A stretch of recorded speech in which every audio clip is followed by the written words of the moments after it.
was gonna say the same thing. It's Uncanny. uncanny. It went from a for sure qualifier to a definitely not qualifier. Pretty much. It's The had the name, name it in was the so chord with the microphone. I love 78 points. I'm normal about this. I'm so chill and okay. My ass is too fat. It's in the camera. Hi everyone, it's Harmony And Rosie. coming to you from inside the closet in the attic. So, what a Eurovision that was. It happened. I've Yeah. spent the last week kind of trying to organize my thoughts about this, and with time comes clarity and wisdom with age. I have not had enough time to process it yet in that instance. No, me either. I've actually just not actually been thinking about it that much. So starting off, I made a list of topics so we don't get too off track this time. So number one, obviously, Bulgaria's win. Did not see that coming. Congratulations, Dara, but Congratulations, out of Bulgaria. left field. If you had asked me before the grand final who would have won, I would have named 15 other countries before I named Bulgaria. You know, it was never either one of our favorites. Dara is a fabulous performer. She's a very good dancer. She's a very good singer. And the facial expressions and just that entire performance on stage was really fantastic. Okay, so if Bulgaria was your favorite performance, you might not want to watch this part because you're probably gonna get really mad at me. But I didn't really like the performance that much. I liked the dance breaks, but especially like that opening part when they're in like the waiting room and like the dancers have those weird masks on and they're drawing on their faces. I hate that part. It reminds me of like Hannibal Lecter. It looks so creepy and disturbing. I absolutely don't like it. It's supposed to. I read somewhere that it's supposed to represent her like being in a room with all of her like inner demons and her haters and everything, which I get. And I can respect the artistic vision and also absolutely not enjoy watching that at all.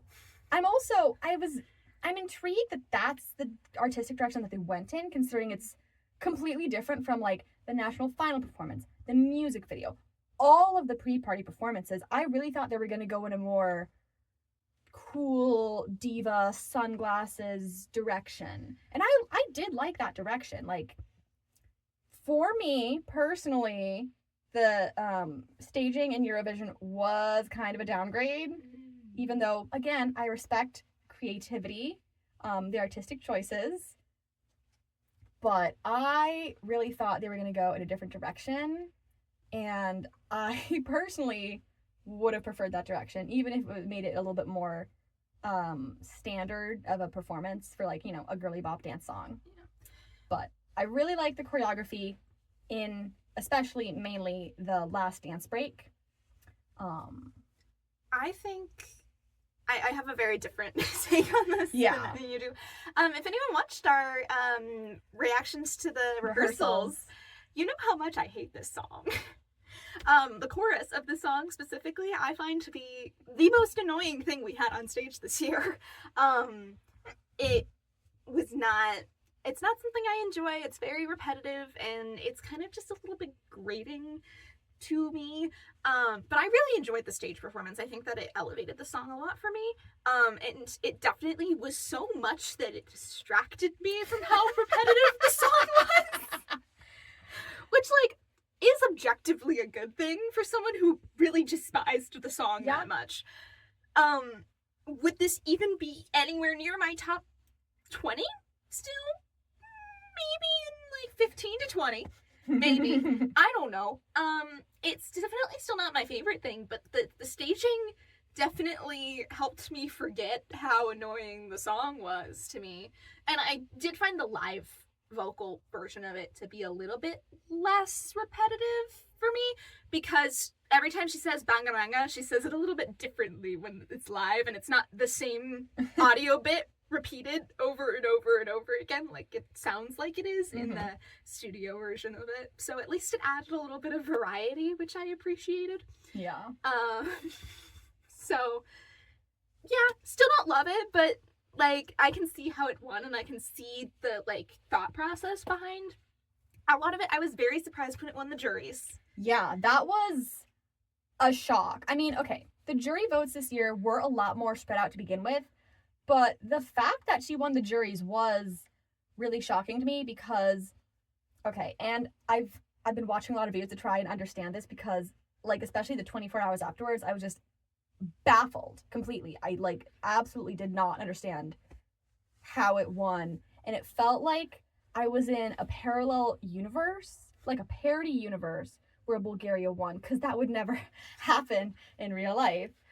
But I've heard people have said that her vocals were like the most stable, which is true. Her vocals were very good, but also the song, she was and okay, singing while dancing. She was a good dancer and a good singer at the same time, which is a very difficult thing. But also her vocals, like the song isn't that vocally challenging, and there were more impressive vocals, which we will get to the robberies later. That's on the list. Mm-hmm. That's on the list. I was very surprised she won the jury. When I saw the performance, it did occur to me that it could win the televote. I wasn't completely sold on that idea. I wasn't like, oh, this is going to be a runaway televote winner, like it actually ended up being. But I was very surprised when it won the juries. It almost, I had a very similar reaction to when Tommy Cash got a lot of jury points last year. Yeah, also surprising, but Tommy Cash is, I feel, quite famous in Europe from what I understand, and I don't think Dara was that level of famous, so. I don't know. I mean, I was very surprised when, like, Tommy Cash's performance got a lot of jury points, because it's not something I typically expect the jury to vote for. Yeah. And I got a very similar vibe from this performance this year, that it's like, the jury gave him so many points, and I was really confused as to where that came from.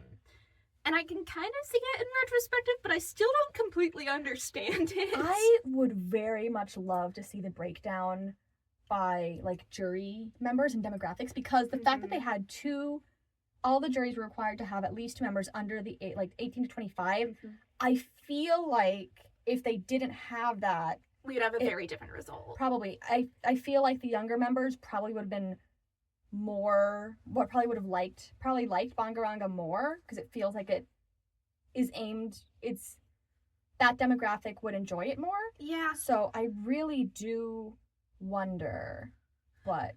Yeah, I mean, I feel like either that, or we could frame it as, would those younger members be less likely to vote for other runaway jury favorites? True. I think we can also frame it like that. Like, is there something about, like, Finland that those younger jury members were less likely to vote for? Yeah. Is that the difference? Because it could be that they really liked Bulgaria's song, or it could be that they were less inclined to vote for other classic jury bait songs. Yeah. I am very happy we had the juries back in the semifinals, though, because I do feel like, while I don't always agree with the juries in the finals, it's nice to have more than just the televote in play with the semifinals, because any just televote is very, very unpredictable, and at least the juries give you a little more stability, I guess. Consistency. Yeah. Honestly, I think that was one of the things that was just really hard for me to deal with the results of this year's Eurovision. It was so unpredictable. So random. And I don't really like that. But I mean, it is kind of cool that we had a country that wasn't, like, in the that's top what of the I wanted to odds. say. I do, like, first time country winning. I love that. New country winning is always very nice. Eastern European country winning. Also we love to see it. And televote and jury winner agreeing. Televote winner winning, and televote and jury agreeing, which I also love. Never in my wildest dreams would I have guessed that Bulgaria would have won both of those. Seriously. It's the first time we've had the televote and the jury agree since 2017. Which, another song I also didn't really like very much, and if I had watched 2017, I probably wouldn't have guessed that would also win as well, but... Yeah, I mean, there were a lot of really good songs in 2017. I thought, arguably, Bulgaria should have won in 2017. I didn't really like 2017 very much. There wasn't a ton of songs I was really into, but that was also like around the time I was just getting into Eurovision, so maybe if I had the same level then as I do now of obsession, it might have been different. But anyway, 2017, I wasn't even aware of Eurovision's existence. This is just something I've gone through and watched some of the acts from it since. But there were definitely some songs I liked in 2017. Anyway, so point number 2, juries in general this year were just wild cards all over the place. It was so interesting. You had this theory. I don't remember if you mentioned it in the rehearsal video. Probably not. So it's not necessarily my theory. I've seen this floated on the internet a bit, that the reason the last couple of years the jury winner has been the winner of the contest is because taking the juries out of the semifinals means that less like jury bait songs make it into the final, so the jury votes are distributed across less countries. So when the jury votes are more concentrated on the 1 or 2 powerhouse jury songs, they're more likely to win, and that jury vote has more power than the televote, which is distributed across all of the televote favorites that made it into the final. And I don't necessarily think that's exactly on display this year because the televote winner also won, but you can, we definitely had more distribution of the jury vote this year. The jury vote was all over the place this year. Truly. Every time there was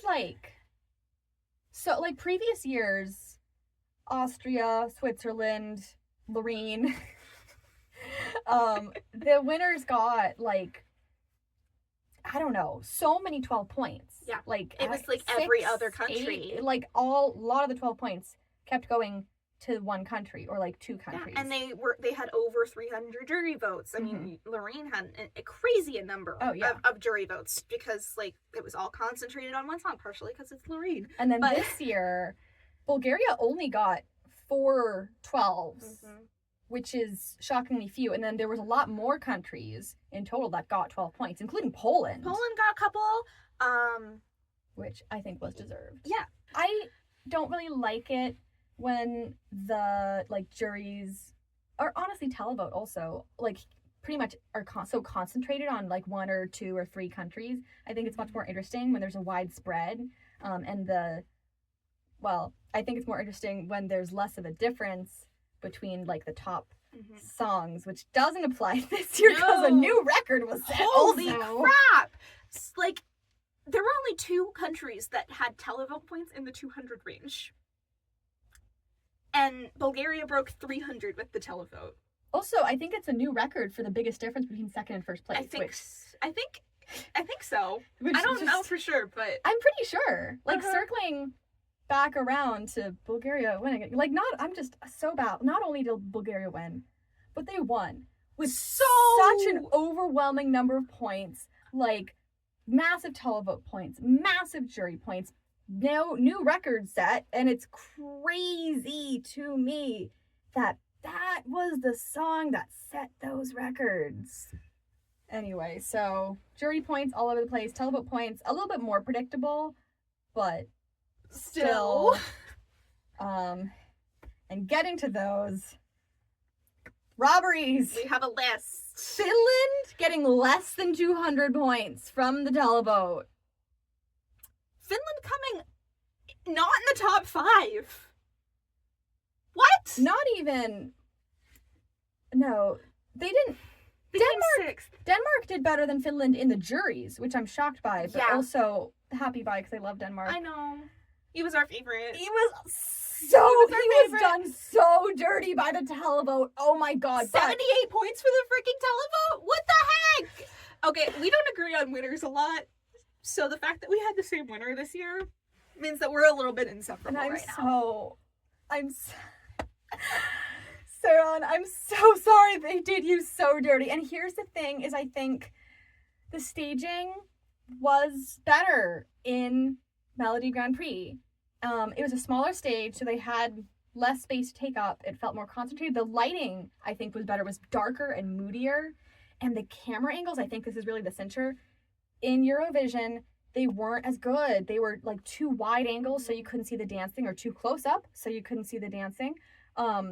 They were, I don't know, they weren't as interesting. I think that anytime you have almost a copy and paste staging where you're put onto a different size and different shape stage and things are not done to adjust that, it's always going to be a little bit detrimental. And I love everything about the Dance Melody Grand Prix performance. We were both obsessed with that for months. We were I still gooping gagged. I still am obsessed with that performance from It DMGP. lives in my brain rent-free. That moment, the moment when they're out of the fish tank, he stumbles forward, the camera goes down, and then it pulls up and away, and then he hits that high note. Oh my god, that was a winning moment right there. And if the camera work was the same in Eurovision, would he have won? No, but maybe it would have been better. And I think that they used their use of the wide shots with the camera angles really exaggerated the fact that the stage was really empty. It was too wide. A lot of the camera angles this year, actually, I think, weren't great. I think that the use of the box in the national final was really beneficial in a stage of that size because it draws all your attention to that point, and it makes you forget how small the stage is. Yeah. In a place like Eurovision, when you're focused on that box for 2/3 of the song, it is a little bit detrimental. You have other countries that used like more focal point props for like maybe the first third of the song, and then you venture out away from it. I think that on such a big stage, they spent too much time focused on the big fish tank aquarium box. Honestly, I don't know that was really the problem. I think it was okay. There's a lot of times in Eurovision when I think songs don't have like a focal prop and they really need it. Like Slovenia 2024. Yeah. Love that performance. They needed something else on stage though. So I don't think that that's really something I thought was an issue for them. I'm just really mainly focused on the camera angles. But like the one thing that was better from DMGP to Eurovision was his vocals. He was, oh my god, it was amazing. It was so, like the runs, the little flares, it was so good. The juries should have given him more points for that. Seriously. We have already been half jokingly scheming to go to Denmark to see him play Orpheus and Hades. We were planning to go to Denmark when they won, but it's half a joke. Honestly, I didn't really think he was gonna win in the end after seeing the rehearsals, but I really thought Finland was gonna win. Finland, they were first in the odds, 40th% chance overall. So much hype around them, and then it flopped so bad with the televote, and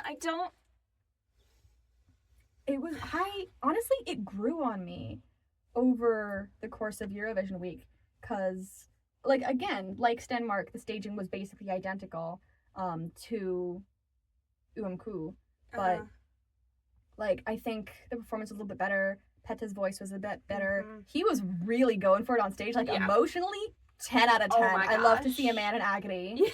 The camera angles I feel like were also a lot better. It was such a good performance. Because like I feel like in the UMK one we were left like waiting for something to happen just a little bit too long. And then the Eurovision staging, the camera panning had the right timing. It didn't feel like we were just staring at the empty confession booth on fire for too long. Like, oh yeah, there's a transition happening right now. And it didn't feel like there was that dead space. And that was the one thing I really wanted them to change for the Eurovision staging, and they did it, and it made me really happy. So. It was such a good performance. I loved it so much. I really, not even top 3, which is really shocking to me. Seriously. And then, what was the point? Okay.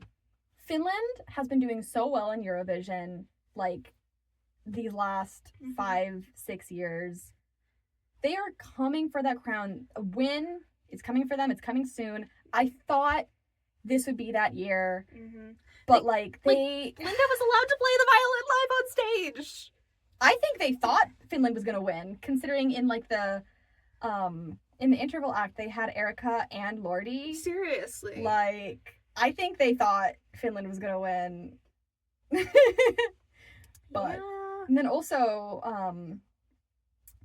number 2 in the odds, Australia also did not do as well No. as we all thought she was going to. Like, she got some 12s from the juries, which I was excited to see. She and Denmark were tied for second place with the juries. Seriously. In the jury vote.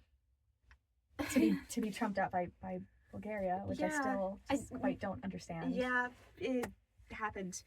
But I was really expecting Delta Goodrum to run away with the juries. Mhm. I was fully expecting her to win the juries. Yeah, that performance was really beautiful. It was so pretty. There were some artistic choices that I didn't really love. I think they should have set the piano on fire, and I'm disappointed that they didn't. Although, the Rising Platform, I heard borrowed from Beyonce.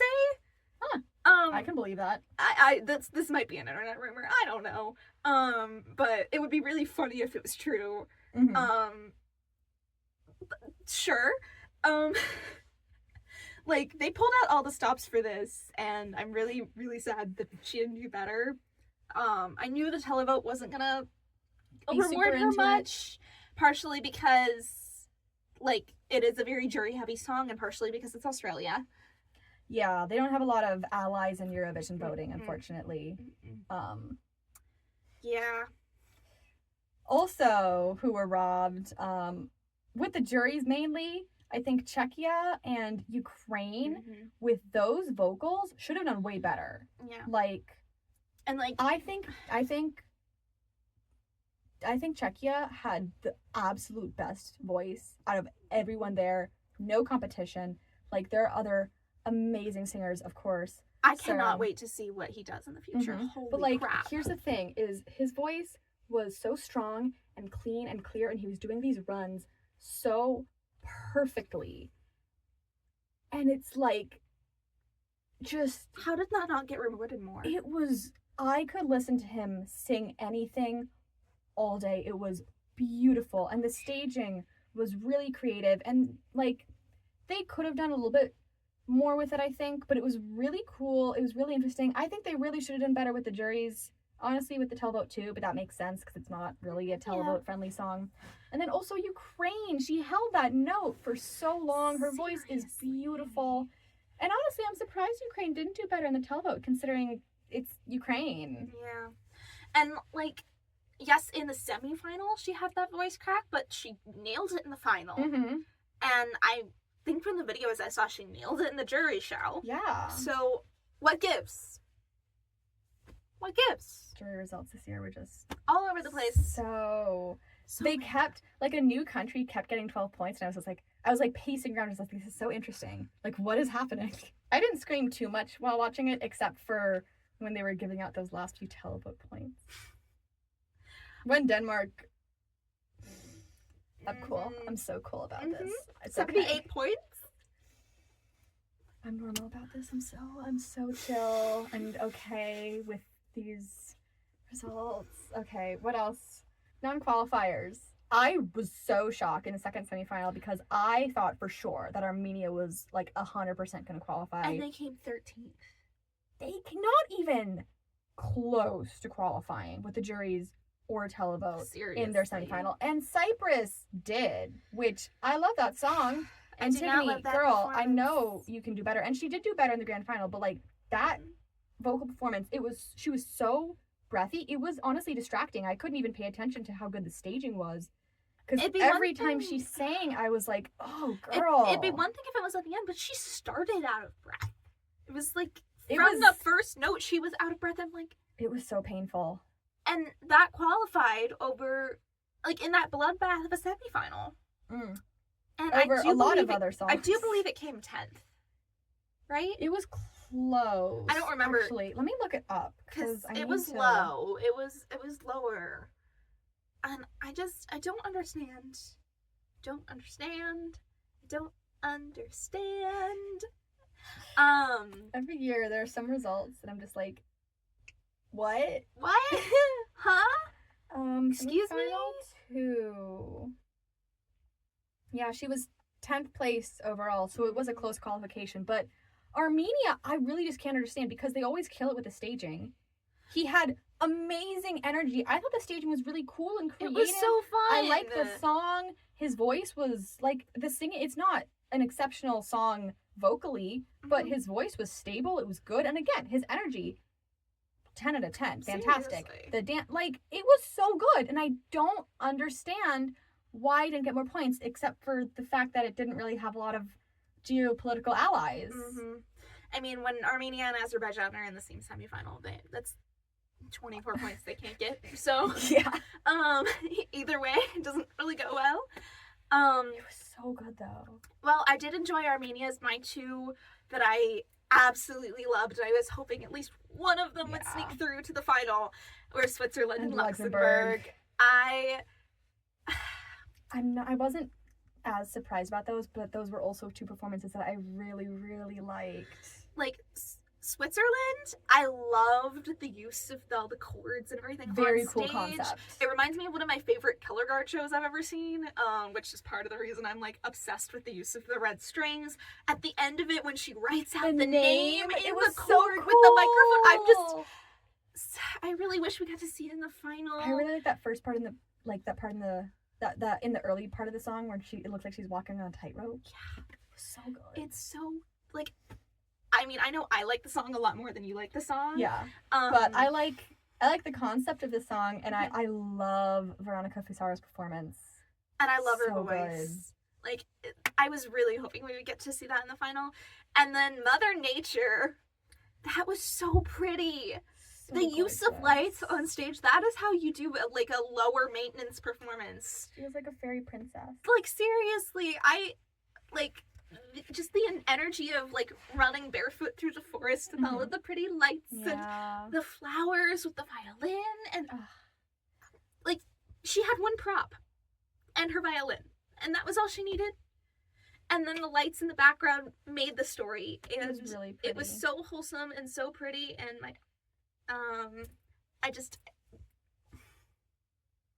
sorry. Yeah. I'm really upset. I was really hoping she was going to sneak through, and I got really mad when neither of those two made it through. But Cyprus did. I was a little mad. Yeah. Like, I went into the contest wanting Cyprus to do very well. That was, like, very high on my ranking. And then that live performance happened, and she still qualified. And I was a little mad. A couple times before, when there's a song I really, really like it's in my top 10, in my top 5 even, and then Eurovision, the semifinals come around, and it's not a good performance. And here, it's like, there's some things I can excuse, like, you know, if the staging isn't 100%, if the energy's not 100%, sometimes even if the vocals are like 90% instead of 100%, like Lithuania, I love the staging. I really like the song. I like the concept. He was like off tempo and a little bit off key, especially in the semifinal, which did place it lower, but it wasn't at the bottom for me. And I was hoping he would do well because his voice is good, and I know he can really sing. It was weird though. Like, I was wondering if he had in-ear issues, but that's still. Yeah. Semifinal 1 pretty much happened how I thought it would. I pretty much expected all of that to happen. Belgium was a little bit of a surprise, but not that much of a surprise. That's true. I was kind of either way on Belgium. But then once I saw Georgia's performance, I knew they weren't qualifying. Yeah, that's one that, I mean, we saw the rehearsals, so it wasn't that much of a surprise, but it was still very disappointing. I think the song had so much potential. They could have done better. It's one of the best music videos of the year. It was so good of a song. And then the stage performance felt really flat. Yeah. And the staging was just really empty, and the singing wasn't as strong as I was hoping it would be. I love the song. It was like coming in and out of the top 5 for me. Yeah. Going into Eurovision week. Seeing the performance killed it for me, and I will forever love the studio version, but I don't think I want to listen to the live version again. Yeah.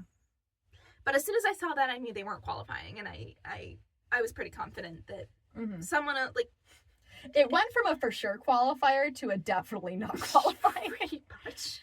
I think I've been thinking of making a video where it's like biggest downgrades Mhm. in Eurovision, and Georgia is gonna be on that list. Yeah. And even some favorites of mine from past years would probably go on that list too. Yeah. Like Austria 2023. Wonderful music video. One of my favorite Eurovision music videos of all time. So good. And then they put it on stage and it didn't quite work. It wasn't the worst staging, not nearly. but they definitely could have done better. Mm-hmm. They stayed. There's a lot of songs, like internal selections, where the music video is really cool. I love the concept of the music video. And then for the staging, they go in a completely different direction, and I'm just really kind of disappointed. Yeah. Any music videos that require, like, a lot of people, Mm-hmm.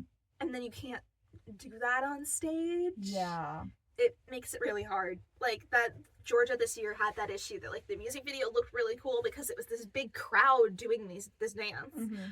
But it looks a little weird when there's only 3 of them doing They it. really needed backup dancers. Like, just 3, honestly. They could have done some really cool stuff. Yeah. But speaking of can't have lots of people on stage, you know who did find a workaround was Albania. And I was really pleasantly surprised by that, because I've been saying, like, that song with that choral chorus really needed more people on stage to have it really hit home.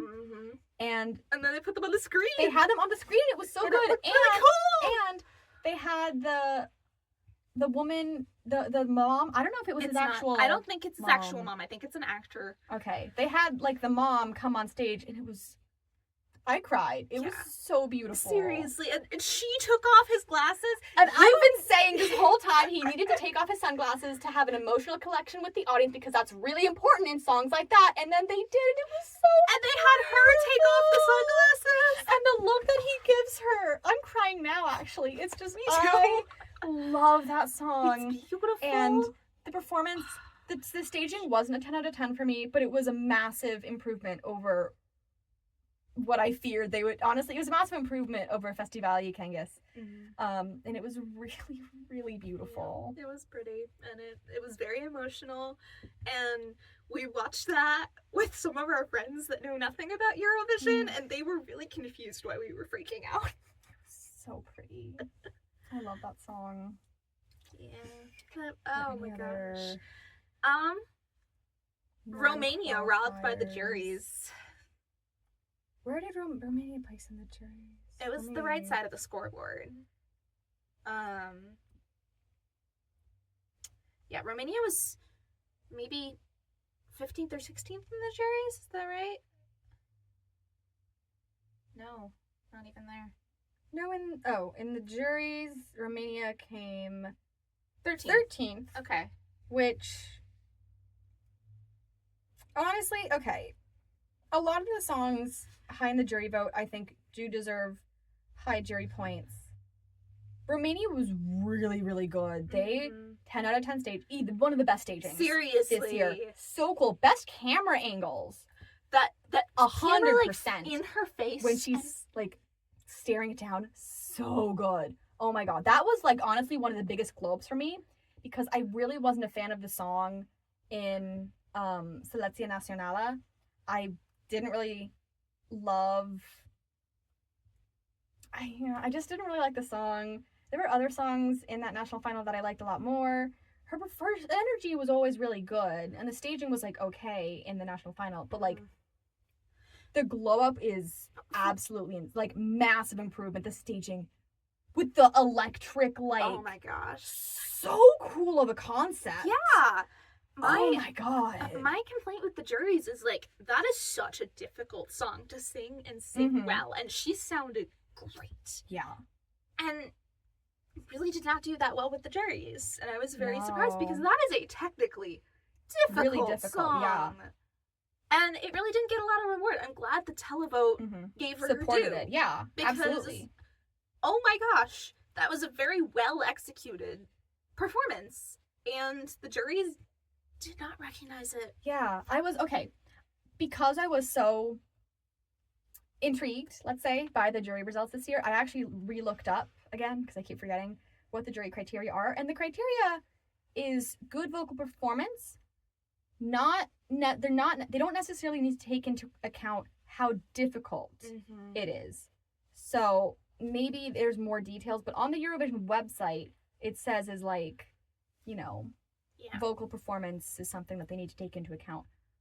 But like, if you have a really good performance and the song is like really easy to sing, theoretically, based on that standard, they would get good points over a song that's really difficult to sing and they are mostly really good.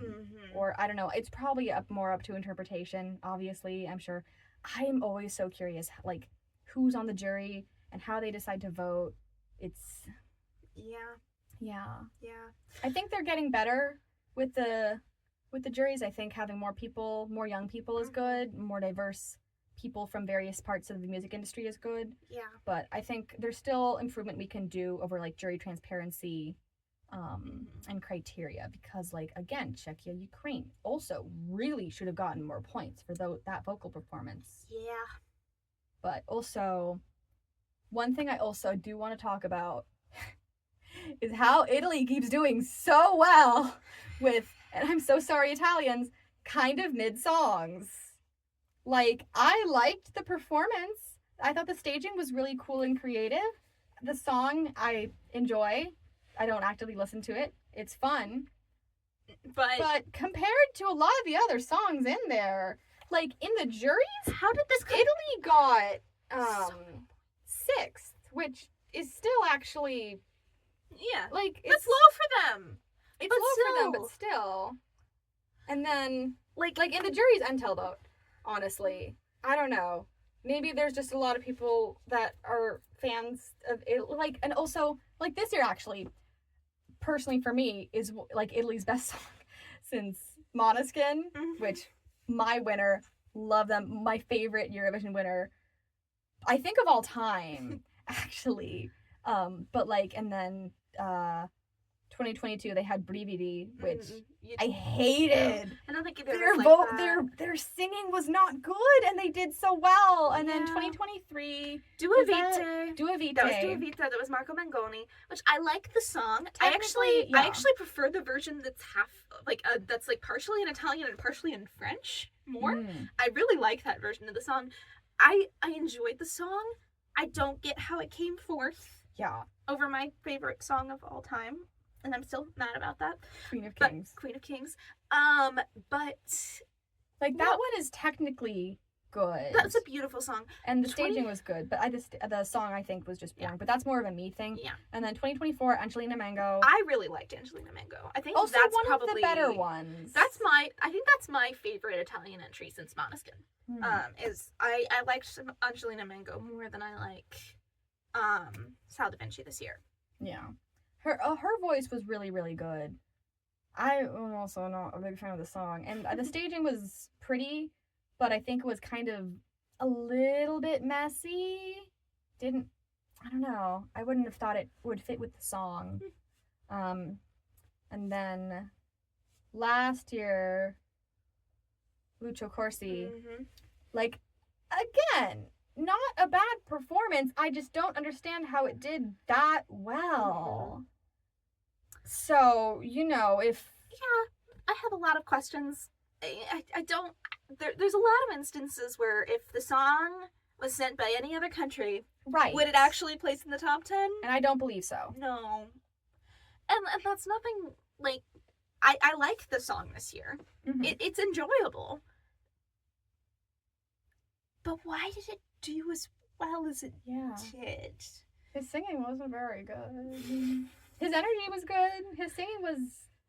He had some voice cracks. Like, I like his charisma. I like the way that he performs, but that's kind of where my enjoyment of the live performance stops. Yeah.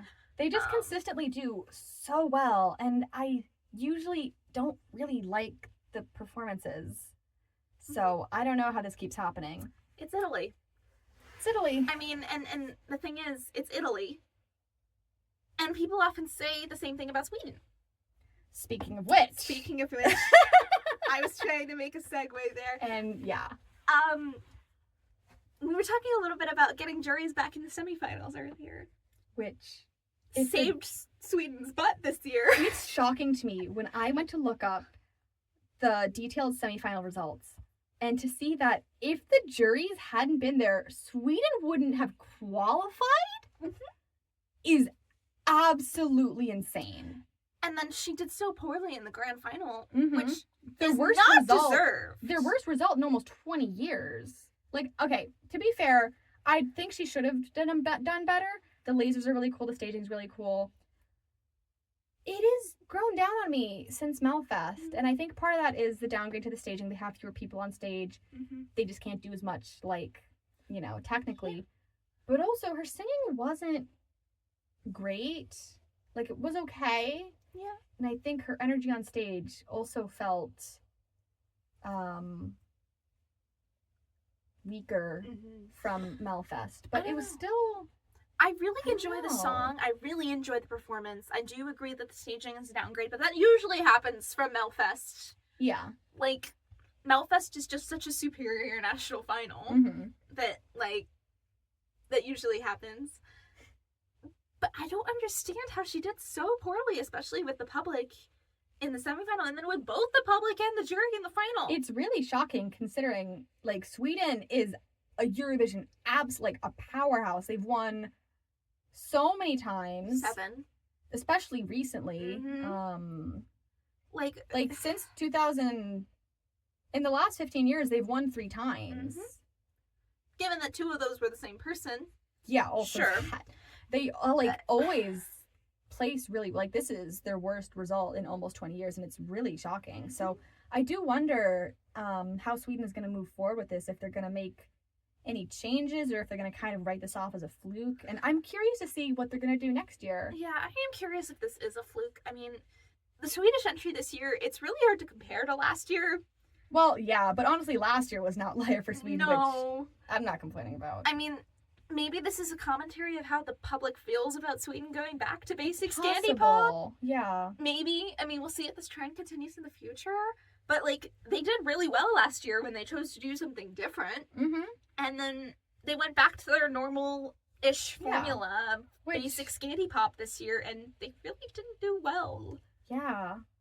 So is that a commentary on how the public feels about Sweden's, like, formula? Maybe. Maybe it's a fluke. Who knows? Well, I guess we'll just have to see what happens in the next couple of years. Yeah. It could potentially, like, be a change maker, I guess. I don't know.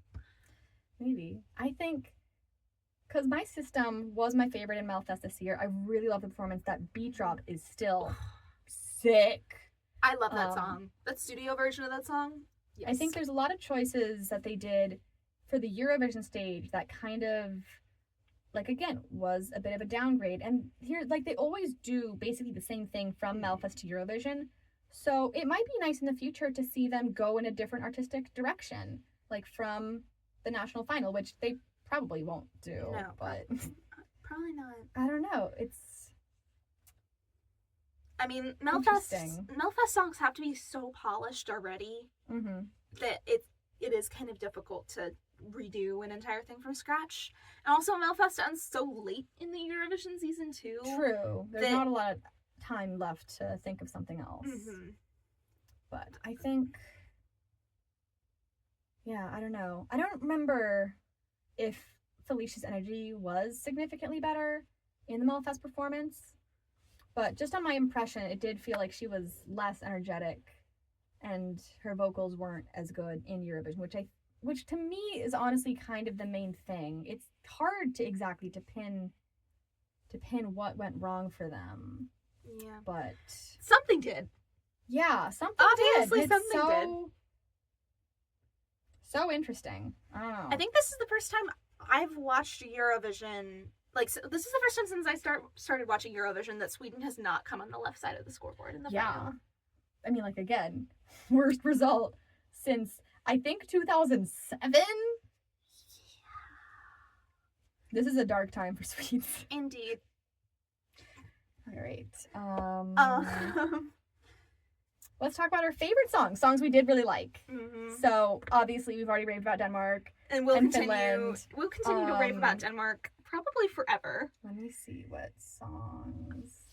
Were there any other songs besides Romania that, like, really surprised you?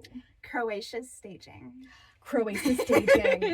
Oh my god, that was so good. Also had very, very good camera angles, I think. Massive glow up from Dora. I said that in our rehearsal reactions. But, like, the outfits are so beautiful. And their voices were so much better. Spine-chilling harmonies. I am obsessed with, like, everything about that performance. So good. Easy to say.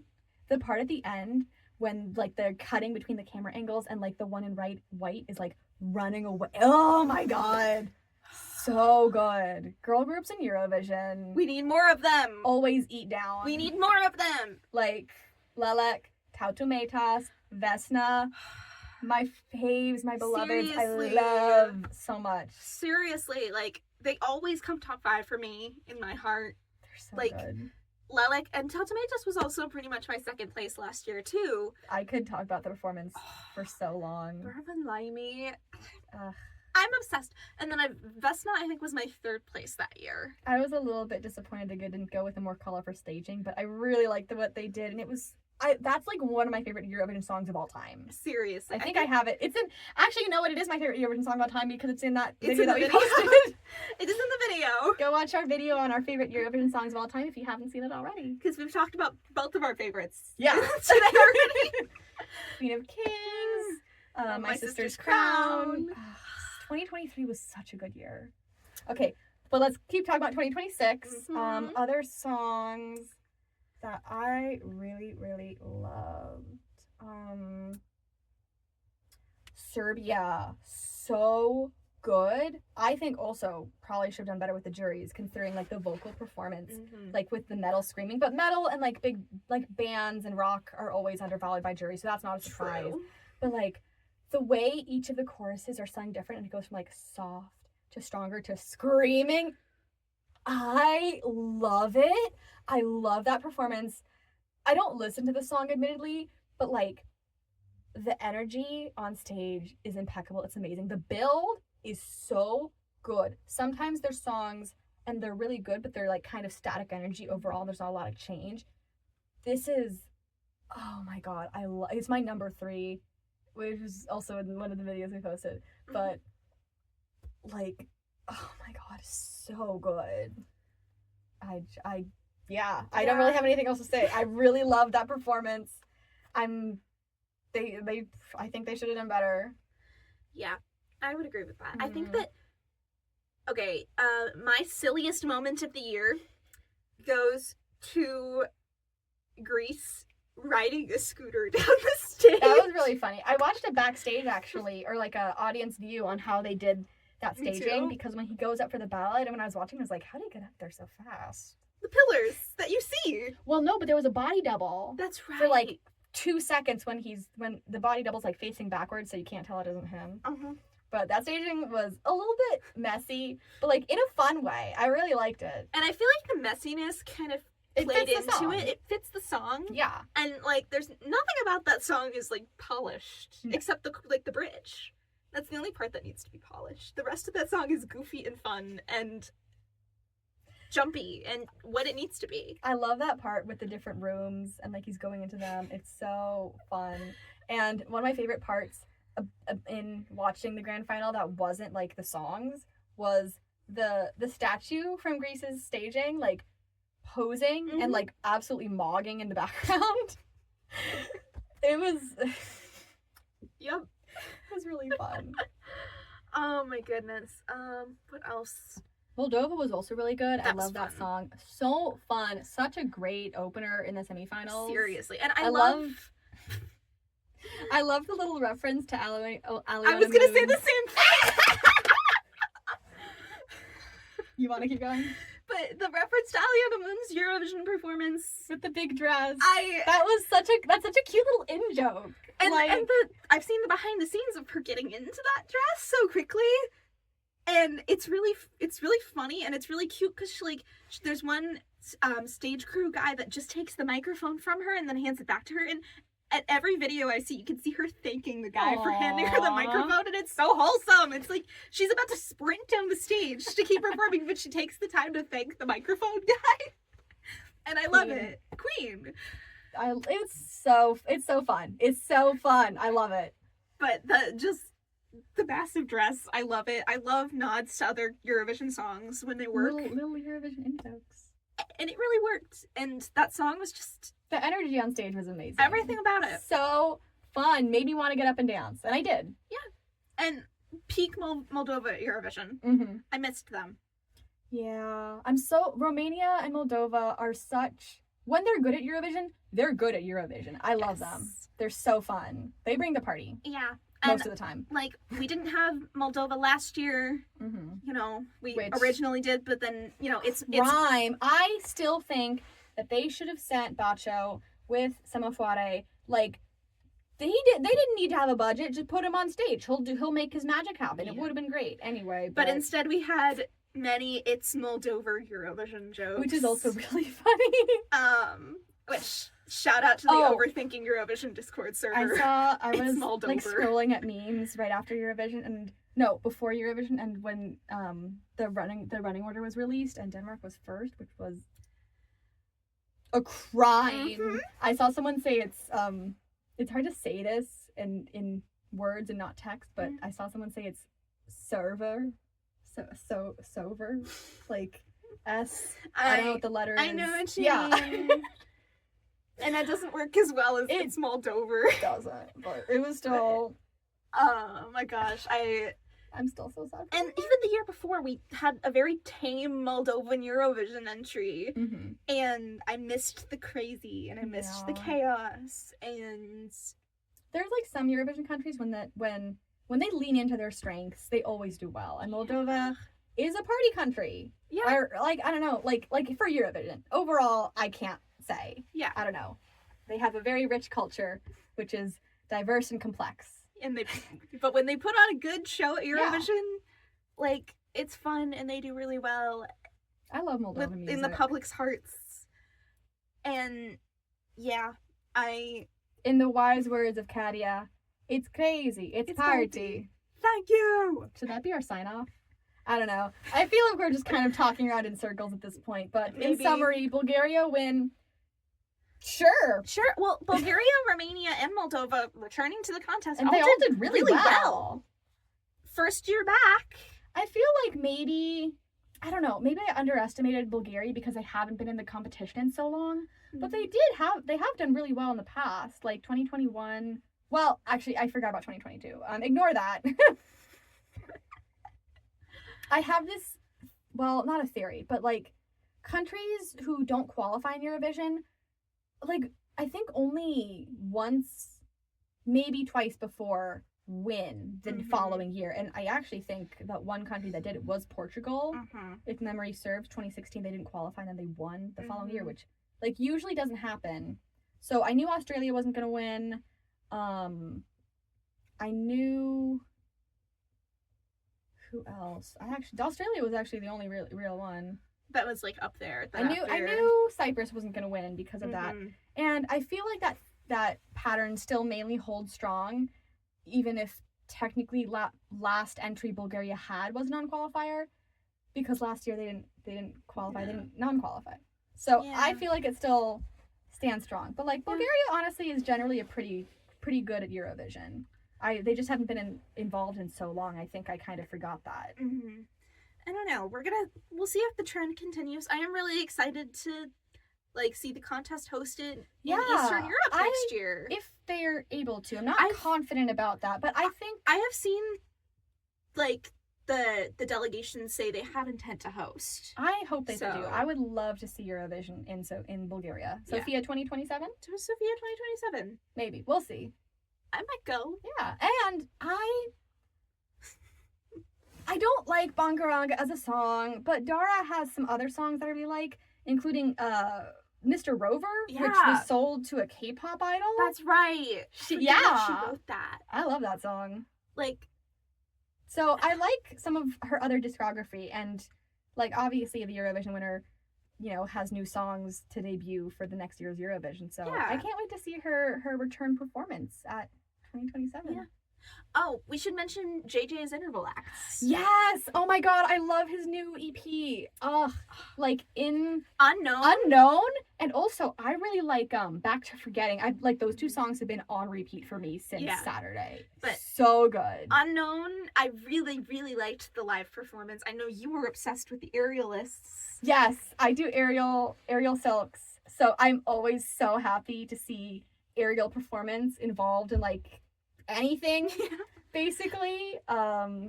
And like, so in the grand final, they had the aerialists during JJ's performance, but also in the semifinal in like the circus interval act. I love that. That was so fun. I'm a circus girl.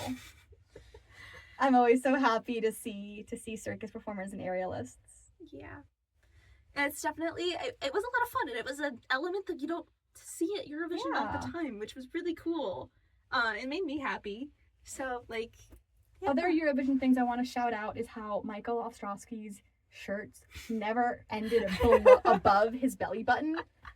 Deep V-necks. The deep V-necks. Sure. He was really fun to watch. Yeah. I think both of the hosts were funny in their own ways. I don't think they had the best, like, duo chemistry, but they were both really funny. I think that they could have worked together a little bit better, but their individual bits were pretty good. Oh, actually, I'm just remembering now the Goes Wrong version of Wasted Love. That was so good. I cackling. I want them to do that every year for every winner. It's so funny. Oh my god, that was so good. Goes Wrong version of Bangaranga? Some would say that's the original. Who said that? Anyway, that would be really, really funny. Imagine like just falling backwards in chairs. I could. I feel like there's a lot they could do there, but that was really good, and that should be a regular thing because that was hilarious. Honestly, one of my favorite Eurovision. Can you call it an interval act?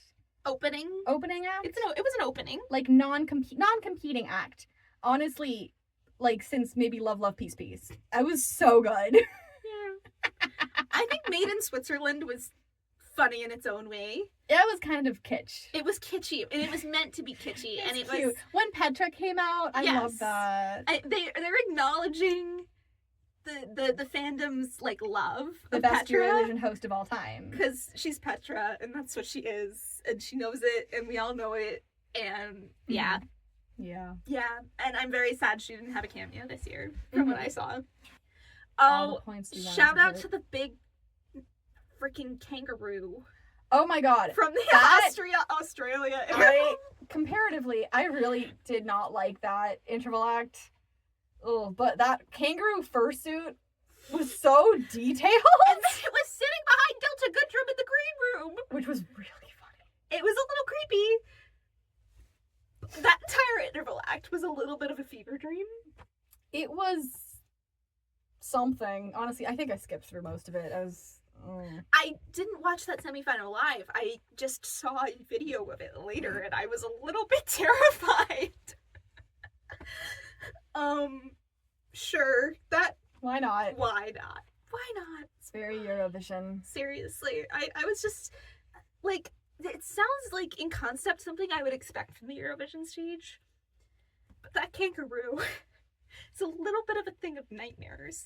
It's uncanny. The way its eyes look at you. Like, again, it's so detailed. I wonder how much money they spent on that fursuit. Seriously. It's so detailed. Why? Its eyes just stare at you. Also, completely unrelated, but I'm just thinking now, I'm always really curious about the rest of the world vote, because I would love to see, like, a breakdown by country, if that's possible. Because I'm always... It's rest of the world, right? Which includes, us here in America. It includes non-competing European countries. And I'm always curious, like, how many people vote in it?